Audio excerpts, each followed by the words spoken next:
नमस्ते साथियों, मेरे YouTube चैनल पर आपका स्वागत है। यदि आप मेरे चैनल पर नए हैं तो सब्सक्राइब करें और वो छोटी घंटी है उसको भी दबाना ना भूलें। आज मैं वीडियो मनीषा वाल्मीकि के ऊपर बनाने जा रही हूँ, जिसकी बहुत त्रासद घटना पूरे समाज को झकझोर कर रख दिया है। क्योंकि मनीषा की जो घटना है वो एक जातीय घटना को लेकर बलात्कार की घटना है। ये बड़ा दर्द भरी घटना है, क्योंकि एक बच्ची के साथ एक तो बलात्कार हुआ और सबर कास्ट के लोगों ने बलात्कार उसका किया और उसके शरीर को बिल्कुल तोड़ कर रख दिया, रीढ़ की हड्डी तोड़ दी, जीभ काट दी, गर्दन मरोड़ दी और उसकी स्थिति मरण जीवन और मौत के अंतर्गत अस्पतालों में बीतती रही।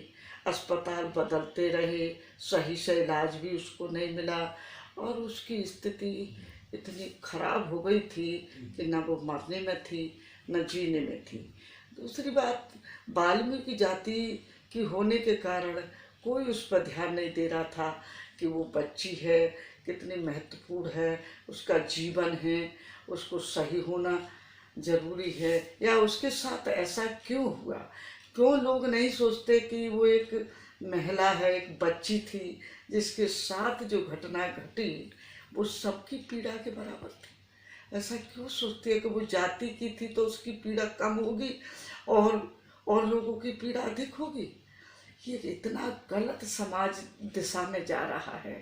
जातीय खेमे इतनी गहरी नफरत में बदल जाएंगे तो समाज कैसे जिंदा रहेगा।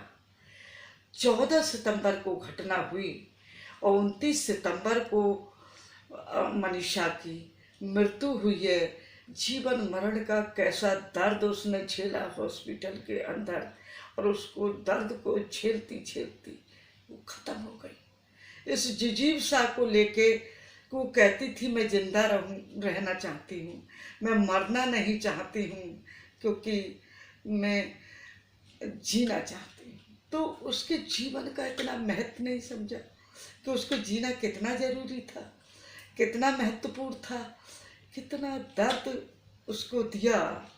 कोई इसका मूल्य नहीं, कोई इसकी कीमत नहीं कि उसका जीवन कितना महत्वपूर्ण है।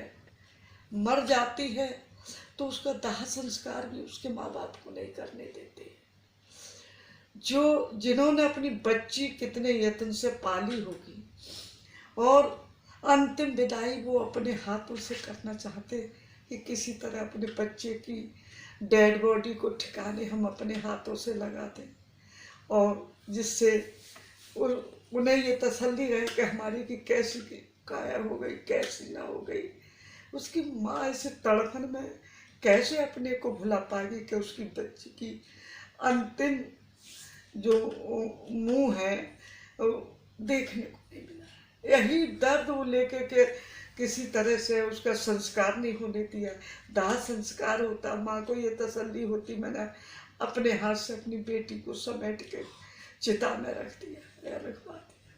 कितना दर्द है इस परिवार का, जिसकी बच्चे कलेजे के टुकड़े को उसका हाथ नहीं लगाने दिया। कैसी व्यवस्था है, कैसी क्रूरता है। इसीलिए हमने इस समाज का हमने निर्माण किया है। ऐसी चीजें समाज में पनपेंगी तो किस समाज की ओर हम जा रहे हैं, कौन सा समाज निर्माण करेंगे, हमारी संतानें क्या सीखेंगी और क्या वो देंगी।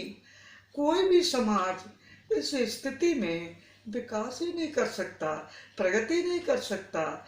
लग रहा है कि हम हजारों साल पुरानी युग में चले गए, जहाँ से हम शुरू हुए थे कि हम पूरी तरह से मानव का विकास भी नहीं हुआ था, उसमें चले गए और एक भीड़ में तब्दील हो गए इस तरह से कि ग्रुप भीड़ों की लड़े। कैसा समाज है, कितना निर्दयी समाज बना डाला नफरत से ये समेटना चाहिए, इस तरह नहीं होना चाहिए। और उस बच्ची को न्याय मिलना चाहिए जिन्होंने उसका बलात्कार किया है, हर हालत में न्याय मिलना चाहिए। ये न्यायालय की भी जिम्मेदारी है, ये सरकारों की भी जिम्मेदारी है, ये समाज की भी जिम्मेदारी है कि किसी भी तरह से इस समाज को न बिगड़ने दें। इस समाज बिगड़ गया तो जीवन बहुत मुश्किल हो जाएगा, आदमी नहीं जी पाएगा, पता नहीं क्या विस्फोटक स्थिति हो जाए। हमारा उद्देश्य समाज का निर्माण करना है, उसको समृद्ध बनाना है, उसको मजबूत करना है, जिससे हमारा देश भी मजबूत हो। और जहाँ बेटियों के साथ ऐसा होगा, असुरक्षित बेटियां होंगी, जाति के नाम पर उनके साथ बलात्कार होगा, वो कैसे समाज उसका निर्माण होगा, कैसे समाज समृद्ध होगा? ऐसा संभव नहीं है। इस प्रकृति भी इसको नहीं स्वीकारती है, मनुष्य क्यों स्वीकारता है? प्रकृति ने किसी को इस तरह से नहीं बनाया है, और कहीं ना कहीं इसका बहुत दुष्परिणाम हमारे समाज को भुगतने पड़ेंगे। इसलिए मेरी विनम्र निवेदन है कि इसको समेटो, जातियों को न बढ़ने दो, जातियों संबंधी नफरतें छोड़ो, उसको मानवीय दर्जा समान दो। ये बहुत गलत हो रहा है, कहाँ जा रहा है समाज। मैं यही चाहूँगी कि मनीषा को न्याय मिले और उसका जिन्होंने बलात्कार किया है उनको फांसी की सजा मिले, ना कि इस केस को इधर उधर तोड़ मरोड़ के इसको सही दिशा से हटाया जाए। बस यही मेरा निवेदन है, ये सही दिशा में इसकी जांच हो, सही और घटना को अंजाम देने वाले को सजा मिले। जय हिंद, जय भारत। ये वीडियो पसंद आया हो तो लाइक करें, शेयर करें और टिप्पणी करना भी ना भूलें कि ये वीडियो कैसा रहा। इन्हीं शब्दों के साथ मैं अपनी बात खत्म